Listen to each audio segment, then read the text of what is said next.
Video footage ধারণে ড্রোনের ব্যবহার নতুন কিছু নয়। কৃষিকাজ ও পণ্য সরবরাহে এই প্রযুক্তি ব্যবহার হচ্ছে উন্নত রাষ্ট্রগুলোতে, কিন্তু প্রতিকূল পরিবেশে এটি কতটা কার্যকর তা নিয়ে কিছুটা দুশ্চিন্তা রয়ে গেছে। এবারে সমাধান নিয়ে এসেছে কৃত্রিম বুদ্ধিমত্তা বা এআই। প্রতিকূল পরিবেশে সঠিক তথ্য সরবরাহে রোবাস্ট এআই নামের একটি টুল উদ্ভাবন করেছেন প্রযুক্তিবিদরা। জানান প্রতিকূল পরিবেশের মধ্যেও ড্রোনকে নিরাপদে সঠিক গন্তব্যে পৌঁছে দিবে এই প্রযুক্তি। রোবাস্ট এআই একটি দ্রুত বিকাশমান ক্ষেত্র, যা এআই ব্যবহারের সম্ভাবনাকে আরও বাড়িয়ে দিয়েছে। রোবাস্ট এআই এর ব্যবহার বিভিন্ন শিল্প বিকাশে দারুণ অবদান রাখতে পারে বলে মনে করেন প্রযুক্তিবিদরা। প্রতিকূল আবহাওয়া ও জটিল ট্রাফিক পরিস্থিতির মধ্যেও সঠিক গন্তব্যে পৌঁছতে গাড়িকে নিয়ন্ত্রণ করতে পারে রোবাস্ট এআই।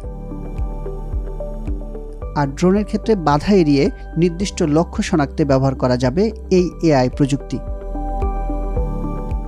রোবোটিক্সেও ব্যবহার করা যাবে রোবাস্ট এআই, যা মানুষের সঙ্গে রোবটের মিথস্ক্রিয়াকে নিরাপদ ও কার্যকর করতে বেশ ভূমিকা রাখবে বলে মত উদ্ভাবকদের।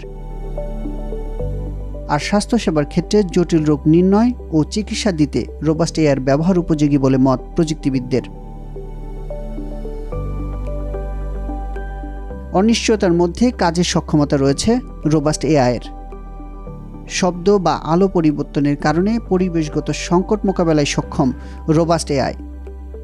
প্রশিক্ষণ ডেটার বাইরে নতুন পরিস্থিতিতেও ভালোভাবে কাজ করতে সক্ষম এটি। স্বয়ংক্রিয়ভাবে নেওয়া সিদ্ধান্তের ব্যাখ্যাও দিতে পারে রোবাস্ট এআই, ফলে জটিল ক্ষেত্রে এটি অনেক বেশি বিশ্বাসযোগ্য।